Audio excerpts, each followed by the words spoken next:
Joining me now is Jason Paltrowitz, Executive VP, Corporate Services at the OTC Markets Group. Nice to see you. Thanks for having me. Appreciate it. A lot of investors would know, this company that I'm invested in, they're listed on the OTC. But flesh it out for us in terms of, and for people who may not know, what exactly is the OTC Markets Group and OTC International? Sure. So OTC Markets Group, we're actually the largest stock market in the U.S. for non-U.S. equities. So we're home to about 12,000 companies, 85% of which are international companies that are looking for a cost-effective and efficient way to have their security traded in the U.S. So we're home to the likes of Roche, Adidas, Heineken, some of the largest global brands, as well as close to 1,000 Canadian companies that want to make their securities accessible to U.S. investors.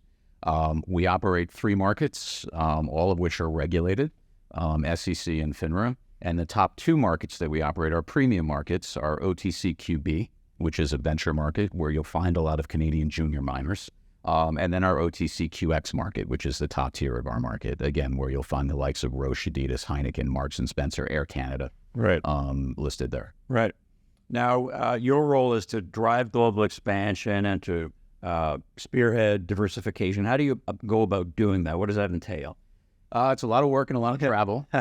We have teams in Singapore and in London, so I have people around the world that are really going out talking to issuers, so the corporates that want to have their securities traded in the U.S., that know the traditional route of the New York Stock Exchange or NASDAQ, and really educating that ecosystem around the benefits of our market versus those traditional dual listing markets.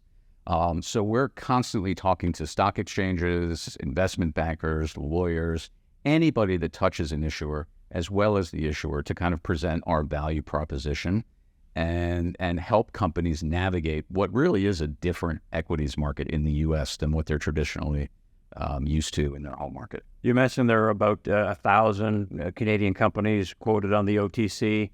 So give us an example of a company that, let's say, is on the CSE. They move to the OTC as well. Mm-hmm. And so what are the benefits in terms of reaching a broader audience, getting more liquidity? What are the real world benefits for that company? Well, and this goes around the world, but specifically in Canada, is what people don't realize. For a lot of U.S. investors, it's almost impossible to go directly into Canada, right? So a lot of U.S. investors, whether it's high net worth retail, smaller institutions, family offices, really need a U.S. ticker symbol in U.S. dollars, quoted in U.S. dollars, to be able to actually make the investment. And so what makes us a little different than the other exchanges is that companies that are listed in Canada or the UK or anywhere around the world can avail themselves of an SEC, what's called foreign private issuer exception. So Canada is a really efficient, inexpensive place to be a public company, to list and do your IPO. And using that foreign private issuer exemption without having to be Sarbanes-Oxley compliant SEC reporting, without having to reconcile to US GAAP, without the added costs of the D&O insurance, you can actually use that exemption to have your security traded in the U.S.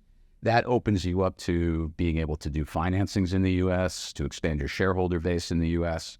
And for junior miners specifically, that entire ecosystem of U.S. high net worth self-directed investor that's investing in gold and silver and battery metals really allows you to grow your shareholder base and make your security more accessible to those people. And the OTC, I understand, works pretty closely with the CSE. Richard Carlton, the CEO, we were just talking to him about that. So can you describe that relationship? And he even says you travel together quite a bit because you do so much work together. We have this philosophy, we call it list global, trade global, right? So if you're a Canadian company, you should be a national champion and you should list in your country and fly the flag and be proud of that. But we still understand that you need to, having U.S. investors is, really key. The U.S. is still the largest pool of investment capital. It helps bridge the valuation gap. And so Richard and I go around the world and really tell the story of the most efficient, cost-effective partnership you can get is to do an IPO and raise your initial capital in Canada, and then supplement that through a secondary market in the U.S. And that's worked really well with those 1,000 Canadian issuers, many of which are CSE listed. But there are also other jurisdictions that we travel to where, the home market exchange isn't necessarily the right fit. So Richard and I have been to Israel, looking at startup nation and those companies that need to IPO into a better market. And so being able to do that into Canada, again, much more cost effective and efficient, and then get to the U.S. Through an OTCQX or QB. Right. And lastly, Jason, on your LinkedIn page, I noticed that you travel a lot. You said you've been to 61 countries so far in your career. You just told us off air you're going to another 5 or 6 in the next while. So as you do that, how do you navigate the different cultures in order to come home with a successful outcome for the OTC? Well, I'm fortunate in that I studied international relations in college and was exposed at an early age to a lot of different cultures. And you have to continue to keep up with that stuff. Mm-hmm. So reading The Economist and things like that, not being so U.S.-centric is helpful. Really just being open to trying new things, exploring new places, and not what traditionally people view as the American arrogance, I think gets you pretty far in this world. And so I'm going to be in Asia coming up, and again, being open and accepting of other cultures has really helped us grow on the OTC markets and me as a person, I guess. Yeah, that's great. Well, thanks for shedding some light on the OTC. We learn more. Thank you very much for having me. Okay, good stuff. Jason Paltrowitz, he is with the OTC Markets Group.